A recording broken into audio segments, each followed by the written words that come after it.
29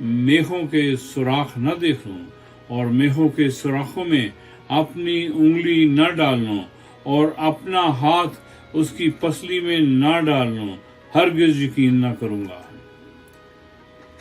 8 روز کے بعد جب اس کے شاگرد پھر اندر تھے اور توما ان کے ساتھ تھا اور دروازے بند تھے، یسوع نے آ کر اور بیچ میں کھڑا ہو کر کہا، تمہاری سلامتی ہو۔ پھر اس نے توما سے کہا، اپنی انگلی پاس لا کر میرے ہاتھوں کو دیکھ اور اپنا ہاتھ پاس لا کر میری پسلی میں ڈال، اور بے اعتقاد نہ ہو بلکہ اعتقاد رکھ۔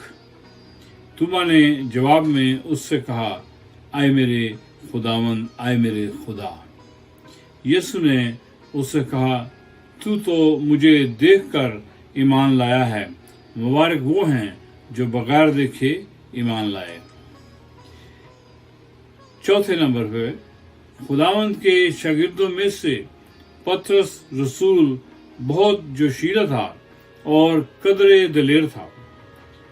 پطرس نے دعویٰ کیا تھا یسوع مسیح کے سامنے ان کی تصلیب سے چند گھنٹے پہلے کہ میں تیرے ساتھ مرنے کو تیار ہوں، لیکن خداوند نے اسے پیشگی جتا دیا تھا کہ وہ 3 بار خداوند کا انکار کرے گا، اور پطرس نے اس رات 3 مرتبہ خداوند کا انکار کیا۔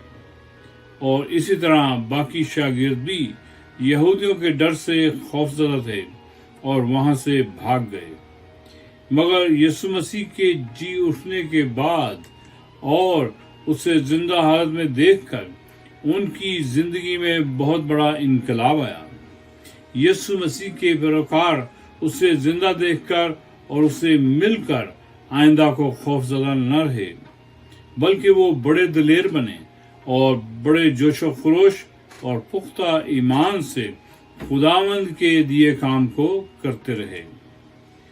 وہ دور دراز ملکوں تک پہنچے، انہوں نے بہت دکھ سہے اور ڈھیروں مصیبتوں میں سے گزرے، اور سوائے ایک شاگرد کے باقی تمام کو مختلف جگہوں پر شہید کیا گیا، لیکن وہ مسیح مصلوب اور اس کے جی اٹھنے کی گواہی دیتے رہے اور اس سچ کی منادی کرتے ہوئے اپنی جانیں قربان کی، کیونکہ ان کو احساس ہو چکا تھا یسوع مسیح کی حقیقت کا، اور وہ جان چکے تھے کہ یسوع مسیح کے کیے ہوئے تمام وعدے اور تمام دعوے سچے اور قابل یقین اور قابل اعتبار ہیں 100%۔ اور سب سے بڑی بات یہ کہ ان پر ثابت ہو چکا تھا بلا شبہ کہ یسوع مسیح نے موت اور قبر پر فتح پائی ہے۔ جی اٹھنے کے بعد یسوع مسیح کئی بار انہیں اور کئی دوسرے لوگوں کو بھی ملے، اور جیسے ہم پہلے پاک کلام میں سے پڑھ چکے ہیں، وہ 40 دن تک انہیں نظر آتا اور خدا کی بادشاہی کی باتیں کہتا رہا۔ مسیح یسوع کے شاگردوں اور ایمانداروں کی جماعت پر ثابت ہو چکا تھا کہ مردوں میں سے زندہ ہونے والا شخص جس کو وہ بار بار دیکھتے اور ملتے تھے، وہ پاک ہستی ہے جس نے خدا باپ کی مرضی اور پاک ارادہ کے مطابق گناہ کو اور ابلیس کو اور ہر ایک بدروح کو اور تاریکی کے سارے اختیار کو شکست دی ہے سدا کے لیے، اور تمام انسانیت کے لیے ابدی رہائی کا انتظام کر دیا، تاکہ جیسے خدا چاہتا ہے اور جیسے وہ فرماتا ہے اس طریقہ سے جو کوئی ایمان لائے نجات پائے اور ابدی خلاصی پائے اور ہمیشہ کی زندگی پائے یسوع مسیح کے وسیلے۔ یسوع مسیح کے جی اٹھنے کے بعد خدائے قادر مطلق کی مرضی سے اور اس کے ازلی اور ابدی ارادہ سے ایک نئی شروعات ہوئی۔ مسیح پر ایمان رکھنے والوں کے درمیان اس نئے دور کو فضل کا دور کہا جاتا ہے۔ اس نئے دور کو شروع کرنے، قائم کرنے اور رائج کرنے آئے ہم سب کے مسیحا اور اس دور کو چلانے اور دنیا بھر میں پھیلانے کا کام پورا ہوتا ہے روز بروز خدا کے پاک روح کی قدرت سے۔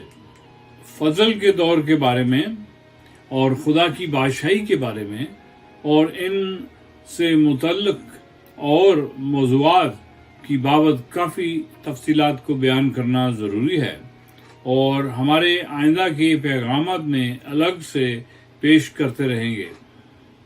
سچے زندہ خدا نے اپنے فضل کے دور میں لاتعداد نعمتیں رکھی ہیں بنی نوع انسان کے لیے۔ جو کوئی بھی ایمان لائے خدا کے سچ پر اور اس کے فضل اور اس کی محبت پر یقین کرے اور خدا کے حضور جھکے، تمام ابلیسی جھوٹ اور مکر و فریب کو ترک کرے اور خدا کی نجات کو قبول کرے، یسوع مسیح کے وسیلے اسے خدا کی بادشاہی میں داخل کرتا ہے۔ مہربان آسمانی باپ، آج آپ کے لیے بھی موقع ہے کہ ایمان لائیں اور خدا کی بخشش سے ان ان گنت نعمتوں کے وارث بنیں۔ دل میں ایمان لائیں اور منہ سے اقرار کریں تو آپ خداوند کی مہیا کی ہوئی نجات پائیں گے۔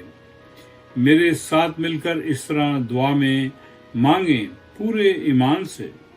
زندہ آسمانی باپ، مجھ گنہگار پر رحم فرما اور مجھے معاف فرما۔ میرا ہر ایک گناہ یسوع مسیح کے نام میں، یسوع مسیح کے پاک لہو کی قدرت سے میری زندگی کو پاک و صاف کر دیں اور مجھے اپنے پاک روح سے معمور کر دیں، یسوع مسیح کے نام کے وسیلے۔